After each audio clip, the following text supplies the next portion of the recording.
நேர்மைக்கு பெயர் போன சகாயம் ஐஏஎஸ் சுடுகாட்டில் கட்டில் போட்டு பிடித்து இயற்கை வளங்களை காத்தவர். இந்தியாவிலேயே சொத்து விபரத்தை தாக்கல் செய்த முதல் ஐஏஎஸ். 1 லட்சம் கோடி முறைகேட்டை அம்பலப்படுத்தியவருக்கு ஒரு போலீஸ் பாதுகாப்பு கூட இல்லை. என்ன நடக்கிறது பார்க்கலாம். லஞ்சம் தவிர் நெஞ்சம் நிமிர் என்ற இந்த வாசகத்தை கேட்டாலே சகாயம் ஐஏஎஸ் தான் நினைவுக்கு வருவார். நேர்மையாக செயல்பட்ட ஒரே காரணத்திற்காக 29 ஆண்டுகளில் 26 முறை இடமாற்றம் செய்யப்பட்டவர். கூடலூர் கோட்ட வளர்ச்சி அதிகாரியாக இருந்தபோது அவரது அறையில் if you have a power use it for the poor என்ற வாசகத்தை எழுதியிருந்தார். அதாவது உனக்கு அதிகாரம் இருந்தால் அதை ஏழைகளின் மேம்பாட்டிற்கு பயன்படுத்து என்பது அதன் அர்த்தம். சும்மா எழுதி மட்டும் வைக்கவில்லை, நடைமுறையில் சாத்தியப்படுத்தி காட்டினார். காஞ்சிபுரத்தில் டிஆர்ஓவாக இருந்தபோது பெப்சி குளிர்பானத்தில் அழுக்கு படலம் இருந்ததாக எழுந்த புகாரினை தொடர்ந்து ஆதாரங்களை திரட்டி அந்த ஆலையை மூடச் செய்தார்.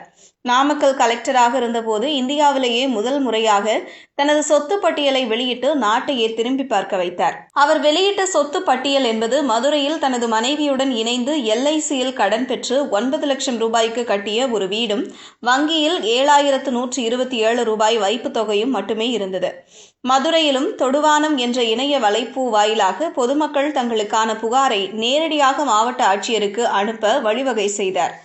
கோஆப்டெக்ஸில் பொது விநியோகத்திற்கு வழங்கப்பட்ட இலவச வேட்டி சேலைகளின் முத்திரைகளை அழித்து அவற்றை மீண்டும் கோஆப்டெக்ஸ் நிறுவனத்திற்கு விற்க முயன்ற ஜவுளி உற்பத்தி ஆலையின் ஊழலை கண்டுபிடித்து நடவடிக்கை எடுத்தார்.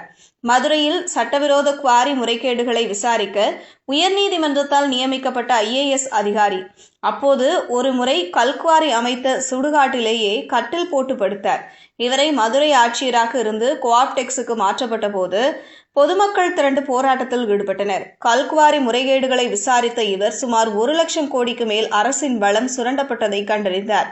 அது குறித்து வழக்கு நடைபெற்று வருகிறது. இந்த நிலையில் திருச்சி சிறையில் இருந்து இவரை கொல்வதற்கான திட்டம் தீட்டப்பட்டதாக வந்த தகவலை அடுத்து 2014ஆம் ஆண்டு இவருக்கு துப்பாக்கி ஏந்திய போலீஸ் பாதுகாப்பு போடப்பட்டது.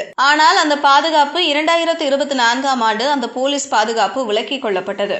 பெரும் மாஃபியா கும்பல்களுக்கு எதிரான வழக்கில் முக்கிய விசாரணை அதிகாரியாக இருந்த ஐஏஎஸ் அந்தஸ்து அதிகாரிக்கு பாதுகாப்பு விலக்கிக் கொள்ளப்பட்டிருப்பது வினோதத்திலும் வினோதம். மாநிலம் முழுவதும் இயற்கை வள கொள்கைக்கு எதிராக போராடுபவர்கள் கூலிப்படைகளால் கொடூரமாக கொல்லப்பட்டு வருகின்றனர்.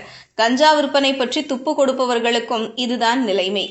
அப்படி இருக்கும்போது தமிழ்நாட்டு மக்களால் பெரிதும் போற்றப்படும் சகாயம் ஐஏஎஸ் அவர்கள் ஒரு போலீஸ் பாதுகாப்பு கூட இல்லாமல் சாதாரணமாக பொது இடங்களுக்கு சென்று வருகிறார். லெட்டர் பேட் அரசியல் கட்சிகளின் தலைவர்கள், அரசை ஆதரிக்கும் ஊடகவியலாளர்கள் கூட தமிழ்நாட்டில் பந்தாவாக துப்பாக்கி ஏந்திய போலீஸ் பாதுகாப்புடன் வலம் வரும் நிலையில் மக்களுக்காக உழைத்த ஒரு ஐஏஎஸ் அதிகாரி தனக்கு பாதுகாப்பு வேண்டுமென நீதிமன்றத்தில் கேட்கும் நிலையை என்னவென்று சொல்வது?